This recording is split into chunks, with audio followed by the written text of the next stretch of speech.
The year is 1857. The United States stands on a fault line, an ideological divide so deep that the ground itself feels ready to split apart. The issue is slavery. But the real battle isn't just fought on plantations, in Congress, or along state borders. It is fought in the courts, and ultimately, in the Supreme Court of the United States. This is the story of Dred Scott, an enslaved man who sought freedom not through violence, not through rebellion, but through the American legal system. A man whose pursuit of liberty would ignite one of the most explosive Supreme Court decisions in history. A ruling that pushed the United States to the brink of civil war. This is the case that asked the nation, who is entitled to freedom? What does the Constitution truly protect? And most importantly, who counts as an American? Before the legal battles, before the headlines, before the controversy that engulfed Congress, there was simply a man named Dred Scott.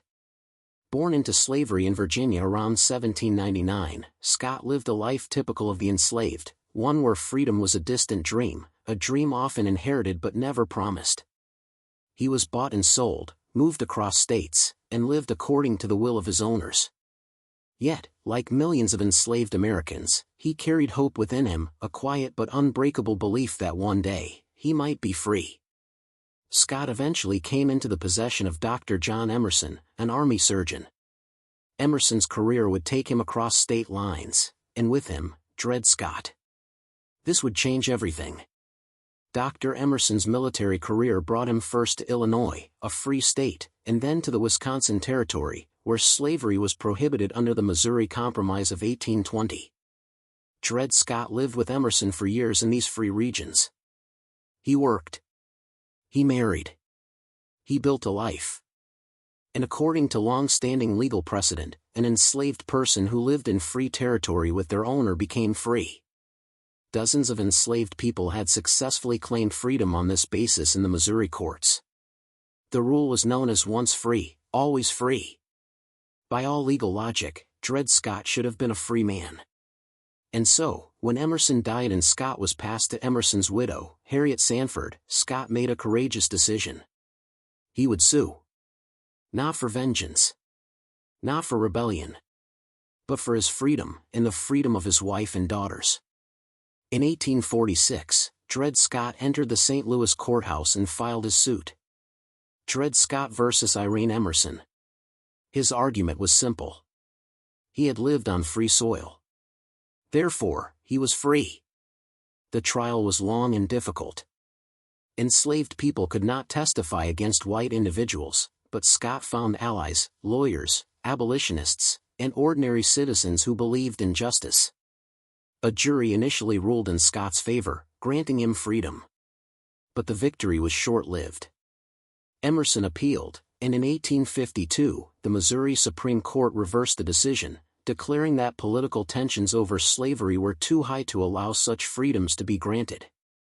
In other words, the law changed not because it was wrong, but because the country was becoming unstable. The principle of once free, always free, a decades-long legal tradition, was overturned overnight. But Dred Scott refused to give up. His case would soon climb to the highest court in the land. By 1856, the United States was in political chaos. The Missouri Compromise had been struck down by the Kansas-Nebraska Act. Bleeding Kansas erupted in violence. The nation was bitterly divided between pro-slavery and anti-slavery forces. The newly formed Republican Party rose in opposition to slavery's expansion. Against this explosive backdrop, the case of Dred Scott reached the U.S. Supreme Court. The central questions were far bigger than one man's freedom. Could an African American, enslaved or free, be considered a citizen of the United States? Did Scott's residence in free territory make him free? Could Congress legally restrict slavery in the territories? The court saw a chance not just to resolve Scott's case, but to settle the entire national debate over slavery once and for all. But the decision they delivered would become one of the most infamous in American history. On March 6, 1857, Chief Justice Roger B. Taney, a former slaveholder, delivered the majority opinion. It was a devastating, sweeping ruling that stunned the nation. Taney declared, African Americans were not citizens and could never be citizens. They had no rights which the white man was bound to respect. Living in free territory did not make Scott free. And, most explosively, Congress had no authority to ban slavery in the territories. This meant the Missouri Compromise was unconstitutional, retroactively. It meant slavery could legally spread anywhere. It meant the Constitution protected slave ownership as property. The decision shocked abolitionists, emboldened slaveholders, and enraged much of the North. It was not just a ruling. It was a political earthquake. And it pushed the United States toward a conflict that was now becoming unavoidable. The Supreme Court's ruling in Dred Scott v. Sandford reverberated across the United States like a political shockwave. The decision was not just a defeat for one man, it was a direct challenge to the moral foundation of the nation. In the North, newspapers condemned the ruling as an assault on liberty. Editorials labeled the decision a national disgrace, a betrayal, and the death of justice. People gathered in city squares, reading aloud the words of Chief Justice Taney, and reacting with anger, disbelief, even fear. The ruling had declared that millions of African Americans had no rights, no citizenship, and no legal standing. To many Northerners, this was not simply a constitutional opinion, it was an endorsement of slavery at a time when the nation was fighting to define its future. In the South, however, slaveholders celebrated. The decision validated their belief that the Constitution protected slavery as property. Southern politicians insisted that the ruling settled the question once and for all, slavery could spread without congressional interference. Slaveholding families felt vindicated. Their way of life, built on human bondage, had been affirmed by the highest court. The nation had never felt more divided. The case that began with a quiet man seeking freedom had now torn the political landscape apart. For decades, the Missouri Compromise of 1820 had been the nation's fragile peacekeeping formula. It kept the balance between slave states and free states. It kept Congress from exploding. It kept the Union from tearing itself apart. But the Dred Scott decision struck at its very core. Taney's ruling declared that Congress never had the power to ban slavery in any territory to begin with. This meant the Missouri Compromise was unconstitutional. The Kansas-Nebraska Act's popular sovereignty was now irrelevant. Every territory in the West was legally open to slavery. It was a sweeping interpretation, one that outraged Northern abolitionists and moderate politicians alike. Many feared that the ruling meant slavery would now infiltrate states that had long rejected it. If the federal government could not restrict slavery in the territories, what was to stop its spread into the North? The Supreme Court had not just invalidated a law. It had invalidated hope. The Dred Scott decision did more than split legal opinions. It reshaped the entire American political landscape. One man in particular gained national attention because of it. Abraham Lincoln, a former Illinois congressman returning to public life. Lincoln condemned the ruling with moral clarity. He argued that Taney's decision was based on flawed history and biased ideology, not constitutional principle. To Lincoln, the ruling turned the Declaration of Independence on its head. If African Americans had no rights which the white man was bound to respect, then the very idea of equality was destroyed. Lincoln's speeches electrified crowds. He insisted that Dred Scott v. Sandford was part of a vast conspiracy to spread slavery nationwide. Whether or not such a conspiracy existed, Lincoln's argument resonated deeply in the North. Now, a new Republican Party, formed just 3 years earlier, found its rallying cry. Stop the spread of slavery. Reverse the effects of the Dred Scott decision. Restore the promise of the Declaration. Lincoln's rise from lawyer to national leader began the moment Dred Scott lost his case. While newspapers, politicians, and courts battled with words and ideology, the Scott family was living a very different reality. Dred Scott, his wife Harriet, and their 2 daughters remained enslaved. Years had passed, years of trials, appeals, reversals, and national attention. The toll was heavy. Their freedom had become a symbol, a question debated in Congress and argued across newspapers. But for the Scotts, it was personal. Every day remained a reminder that their fate was still not in their own hands. Then, unexpectedly, a shift occurred. After the Supreme Court ruling, ownership of the Scott family transferred to Irene Emerson's brother, John Sandford. But Sandford died soon after, and the Scotts came into the possession of his widow, who belonged to a staunchly anti-slavery family. In a remarkable and deeply ironic twist, this family saw to it that Dred and Harriet Scott were freed, not by the court, but by private arrangement. After over a decade of legal struggle, the Scotts finally received manumission papers in 1857, making them free at last. It was a small victory overshadowed by a national tragedy. Though Dred Scott's personal fight had ended, the political battle his case ignited continued to intensify. The ruling taught the North a harsh lesson.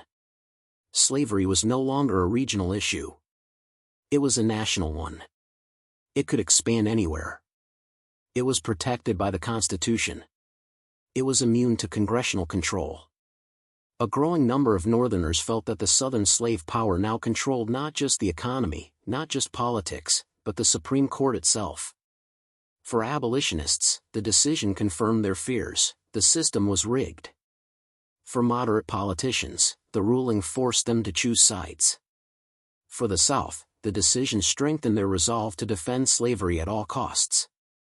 Tension was no longer merely rising, it was boiling. After gaining his freedom, Dred Scott took up work as a porter in St. Louis. Despite all he endured, he remained humble, quiet, and dignified. In the eyes of many Northerners, he became a symbol, a reminder of millions still enslaved. But Scott never lived to see the destructive force unleashed by the case that bore his name. He passed away in September 1858, just 1 year after achieving freedom. His death was peaceful. His legacy was anything but. As the 1850s drew to a close, the implications of the Dred Scott ruling continued to spread. Lincoln and Stephen A. Douglas debated the case fiercely during their famous Illinois debates. The ruling became a political weapon, a symbol of the nation's moral crisis. The Republican Party gained momentum. The Democratic Party fractured along sectional lines. Violence escalated across Kansas and the Western Territories. By the time of the 1860 presidential election, the nation had reached a breaking point. Lincoln's victory convinced Southern states that their way of life was under direct threat. One by one, states seceded from the Union. The first shots of the Civil War echoed across Fort Sumter in April 1861. And though Dred Scott did not live to witness the conflict, his case stood as one of its catalysts, a legal explosion that made compromise impossible. The Civil War raged for 4 brutal years. But amid the darkness, something extraordinary happened. In 1865, the 13th Amendment abolished slavery entirely. In 1868, the 14th Amendment overturned the Dred Scott decision forever by establishing birthright citizenship. No longer could the United States deny citizenship based on race. No longer could it declare that any human being had no rights which the white man was bound to respect. The Constitution itself had been rewritten to correct the court's error. The nation paid a terrible price in blood and sacrifice, but a new foundation for American freedom was laid. Dred Scott's story is a reminder that history is not shaped only by presidents, generals, or political leaders. Sometimes it is shaped by ordinary people who dare to challenge an unjust system. Scott was not a politician. He was not a powerful man. He simply wanted freedom for himself and his family. Yet his quiet determination helped transform the nation. His courage challenged the Supreme Court. His lawsuit exposed the moral contradictions of slavery. And his legacy helped pave the way for new definitions of citizenship, liberty, and justice. In the end, Dred Scott's fight was not in vain. To understand the true impact of the Dred Scott case, we must step back and examine the world in which it was decided. Before 1857, slavery was not merely a Southern institution, it was embedded into the very fabric of American law. The Constitution itself contained compromises that protected it. The 3/5 clause gave slave states extra political power. The Fugitive Slave Clause ensured enslaved people who escaped had to be returned. Congress avoided banning the slave trade until 1808. And property rights were protected above individual freedom. For decades, politicians created fragile agreements, each one an attempt to delay a national confrontation. The Missouri Compromise, the Compromise of 1850, and the Kansas-Nebraska Act.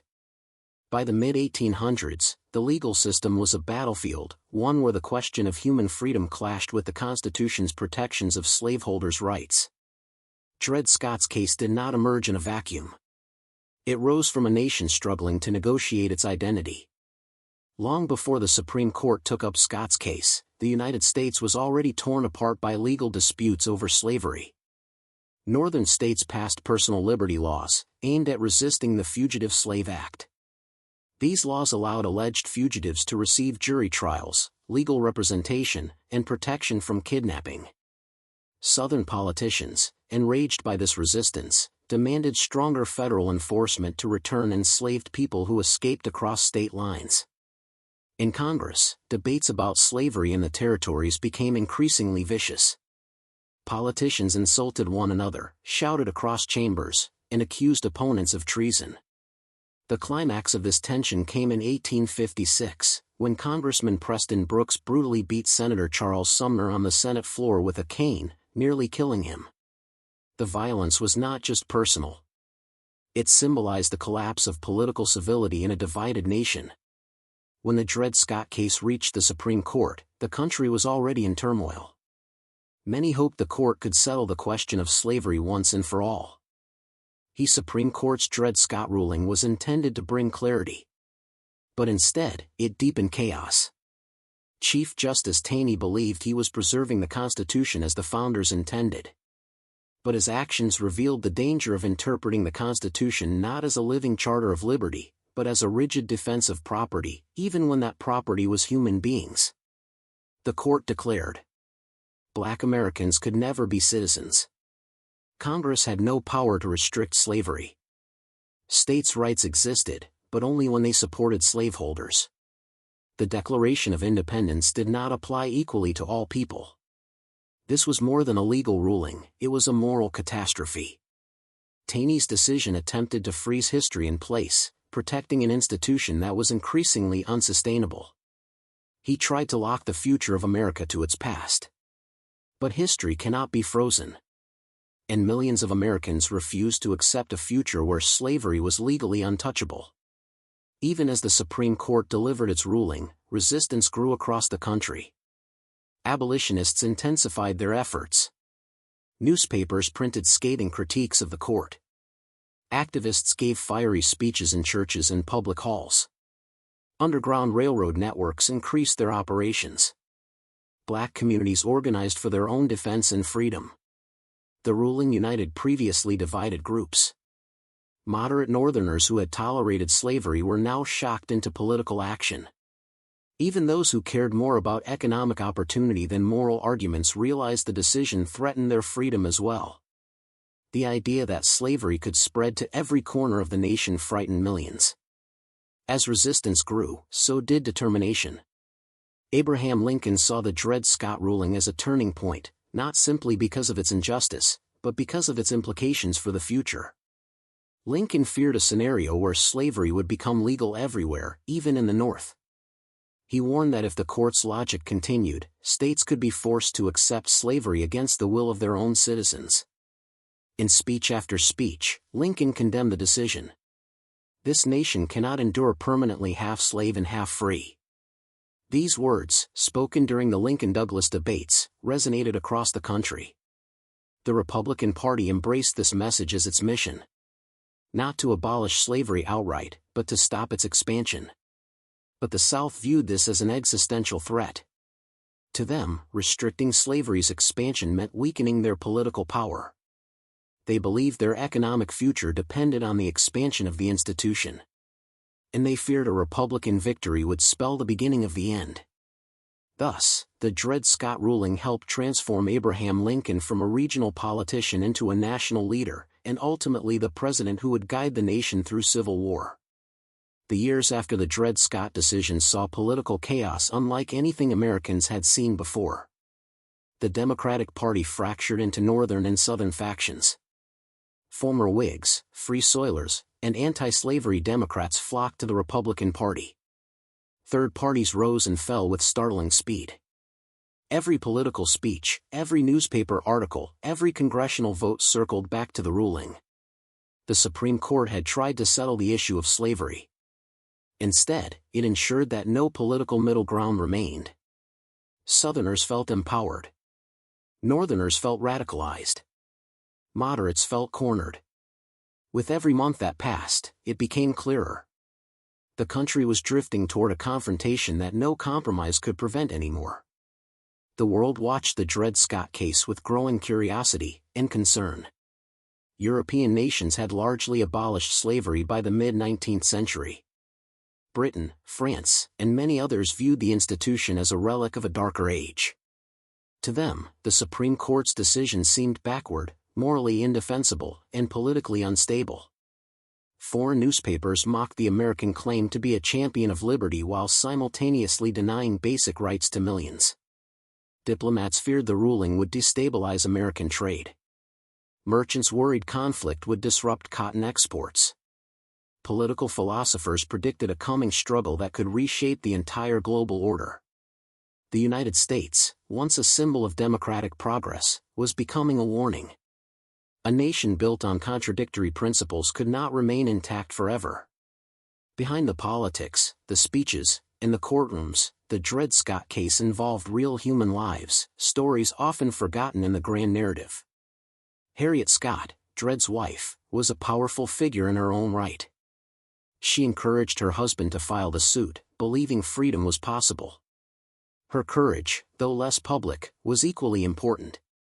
Their daughters, Eliza and Lizzie, grew up surrounded by fear and uncertainty. Their futures depended on legal decisions far beyond their control. The lawyers who fought for the Scott family were not wealthy or powerful. Many took the case without pay, out of moral conviction rather than ambition. And the black communities in St. Louis that supported the Scotts risked retaliation for helping an enslaved man challenge the system. This case was not just about a single man. It was about a community fighting for dignity. A family refusing to give up. And a nation struggling to reconcile its ideals with its reality. By the end of the 1850s, one truth became unmistakable. The Dred Scott decision had transformed the United States. It changed politics. It changed the law. It changed the national conversation. It pulled the country into a reckoning with its deepest contradictions. The ruling attempted to silence the debate over slavery forever. Instead, it amplified it. It mobilized millions. And it made civil war all but inevitable. In trying to save the nation as he saw it, Chief Justice Taney helped break it. By the late 1850s, the United States was a nation held together by threads so thin that even a single spark could unravel everything. The Dred Scott decision accelerated this unraveling. Every political debate, whether about economics, immigration, or statehood, eventually circled back to slavery. Every election, no matter how small, became a referendum on the future of freedom in America. Northern newspapers warned that the slave power, wealthy plantation owners who controlled Congress and influenced the courts, planned to dominate the nation. Southern newspapers responded with equal fury, accusing the North of plotting to destroy their way of life. Families split over the issue. Churches divided. Political parties disintegrated. The United States had become two nations sharing a single border. And while no one knew exactly what the future held, everyone knew one thing. The Dred Scott ruling had pushed the country toward a point from which there was no easy return. In 1858, as tensions peaked, the nation witnessed one of the most important political confrontations in American history. The Lincoln-Douglas debates. Though the debates were technically about a Senate seat in Illinois, the entire nation followed them as if the fate of the country depended on the outcome. And in many ways, it did. Stephen A. Douglas, the architect of the Kansas-Nebraska Act, defended the idea of popular sovereignty, the belief that each territory should vote on slavery for itself. Abraham Lincoln argued the opposite. He warned that the Dred Scott decision had already destroyed the idea of local choice. If the Supreme Court said Congress couldn't ban slavery, what made anyone think a territory could? Lincoln warned. The Supreme Court has said, a man may take slaves into the territories, and hold them there in defiance of the people. He was right.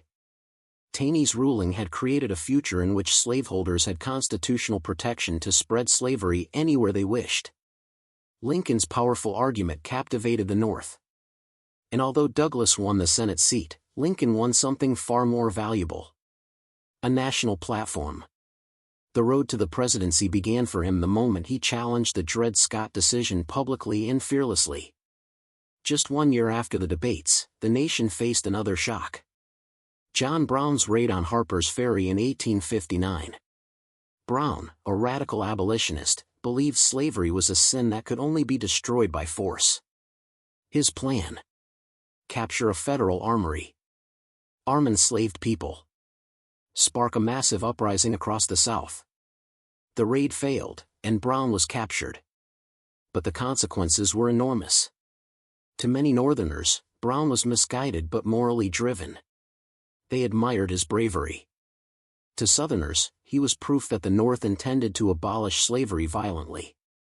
Southern militias formed overnight. Politicians warned of looming rebellion. Fear spread like wildfire. The Dred Scott decision had pushed Americans apart. And John Brown's raid convinced the South that war was no longer a possibility. It was a certainty. The presidential election of 1860 became the most important in American history. The country was now divided into 4 competing visions.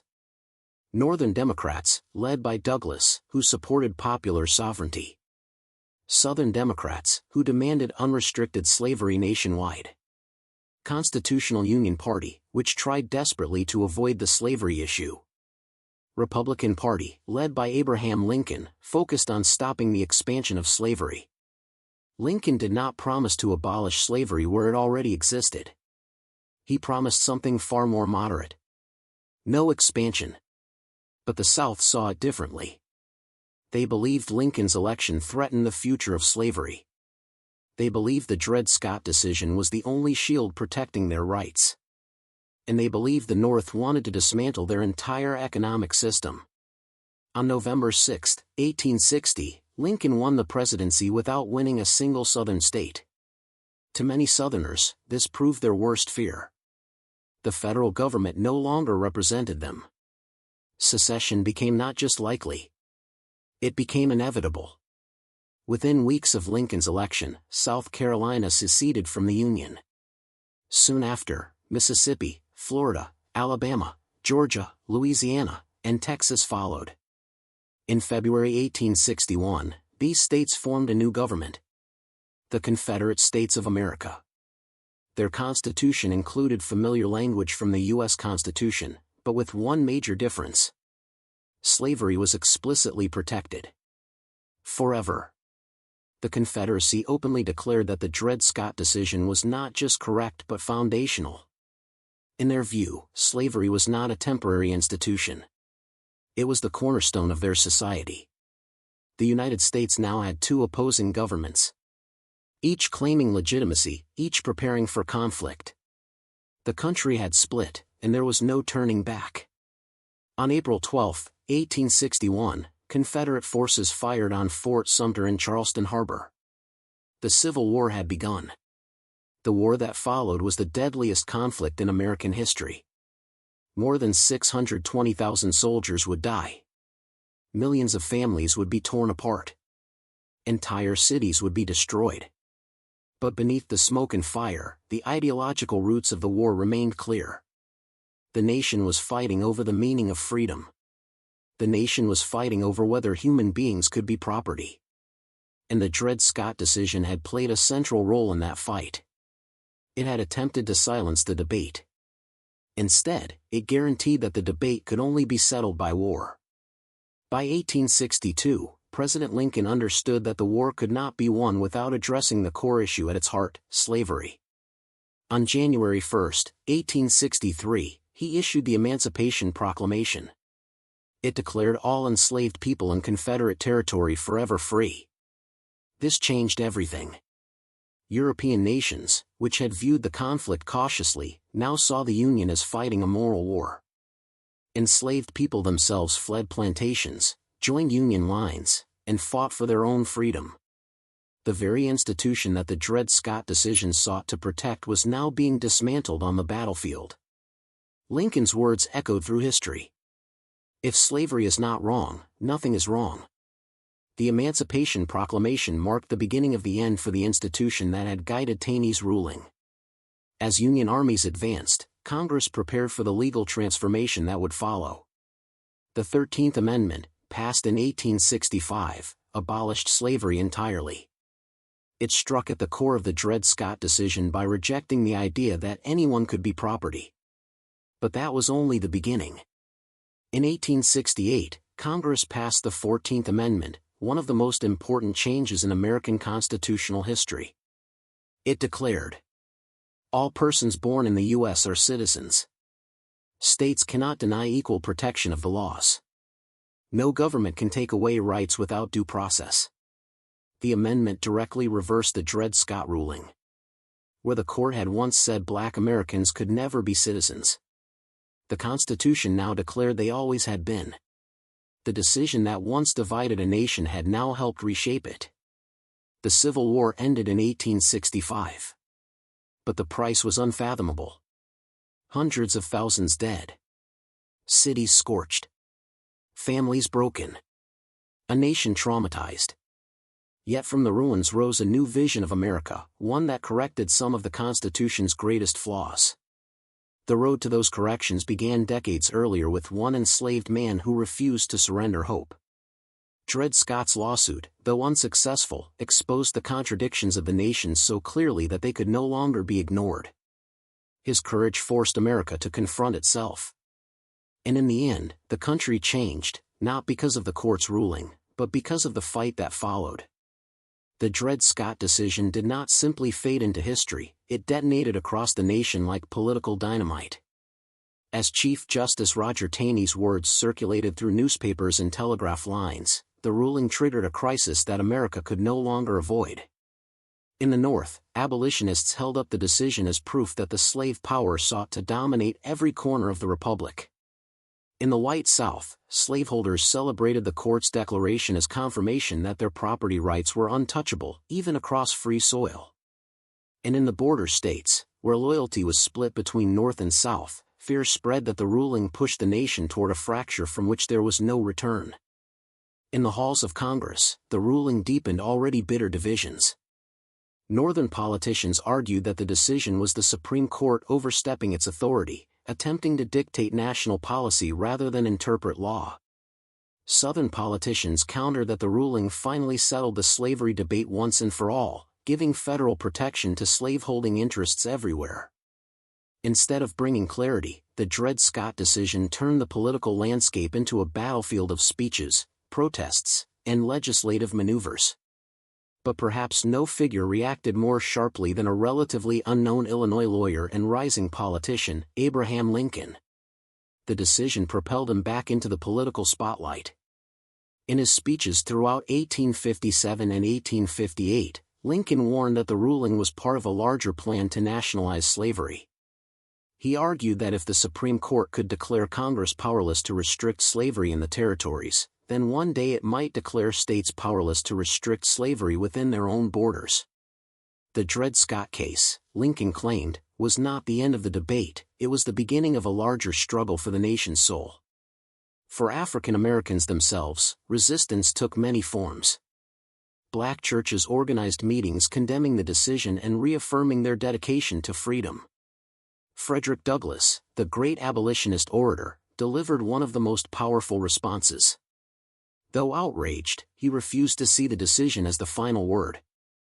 He insisted that the contradictions within Taney's ruling, contradictions between law and justice, between principle and practice, would ultimately tear it apart. Douglass famously declared that the Supreme Court had made a law, but it had not made justice, and justice would triumph. Meanwhile, the political parties once dominating American life began to collapse under the weight of the ruling. The Whig Party had already disintegrated. The Democratic Party, once the most powerful political force in the country, now found itself split into northern and southern factions, each unable to agree on slavery's future. The new Republican Party, formed only a few years earlier, surged in influence as Northerners rallied behind its promise to halt slavery's expansion. By 1860, the nation stood at a crossroads. The echoes of the Dred Scott decision reverberated through every campaign speech and political debate. When Abraham Lincoln won the presidency without a single Southern electoral vote, Southern states interpreted it as confirmation that the balance of power had shifted permanently against them. Between December 1860 and the spring of 1861, 11 states seceded from the Union, forming the Confederate States of America. The Civil War erupted soon afterward, a brutal conflict that would claim more than 600,000 lives. At its core were the very issues the Dred Scott case had attempted to resolve: the nature of freedom, the meaning of citizenship, and the legality of human bondage. Dred Scott himself did not live to see the war's end. After the Supreme Court ruling, he was briefly returned to the family of his former master, but he was soon purchased and freed by supporters in Missouri. He lived only a few months as a free man, passing away in 1858. But his struggle, his simple, determined fight for freedom, became a symbol of the broader battle unfolding across America. The war ultimately brought about the destruction of the very system the Supreme Court had sought to protect. In 1863, Lincoln issued the Emancipation Proclamation, a wartime measure that declared enslaved people in Confederate territory forever free. In 1865, after years of bloodshed, the 13th Amendment was ratified, abolishing slavery throughout the entire United States. Soon after, the 14th Amendment overturned the core of the Dred Scott decision by establishing birthright citizenship and equal protection under the law. The 15th Amendment followed, granting black men the right to vote. Together, these amendments remade the Constitution, ensuring that the nation's founding principles finally aligned with its moral obligations. Yet the shadow of Dred Scott did not disappear. Even after the Civil War, issues of racial equality, citizenship, and constitutional rights continued to ignite conflict. The Reconstruction era brought new hope but also new violence and resistance. In the decades that followed, Jim Crow laws, segregation, and discriminatory court rulings revived many of the injustices the 14th Amendment had intended to eliminate. The struggle for full citizenship and equal rights would continue into the 20th century and beyond. The Dred Scott case endures as one of the most infamous decisions in Supreme Court history. Legal scholars still cite it as a reminder of how the highest court can fail when guided by prejudice rather than principle.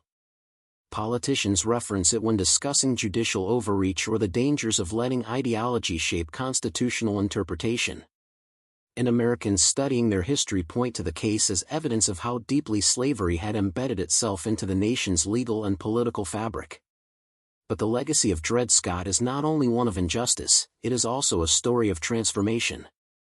The outrage it sparked helped fuel movements for change. The contradictions it exposed helped push the nation toward reform. And the amendments passed after the Civil War stand as a testament to the idea that even the darkest decisions can eventually lead to a brighter future. Today, the case serves as a stark warning and a powerful lesson. It reminds us that the fight for justice requires vigilance. It shows that the law, when divorced from humanity, can inflict devastating harm. And it demonstrates that ordinary individuals, people like Dred and Harriet Scott, can ignite national conversations that reshape the course of history. As the closing chapters of this story reveal, the United States would ultimately reject the Supreme Court's vision in the Dred Scott decision. But the case remains etched in history as a moment when the nation stood divided, its future uncertain, its principles tested. In that sense, the story of Dred Scott is not simply a legal case from the past, it is a mirror held up to America, reflecting both its failures and its capacity for change.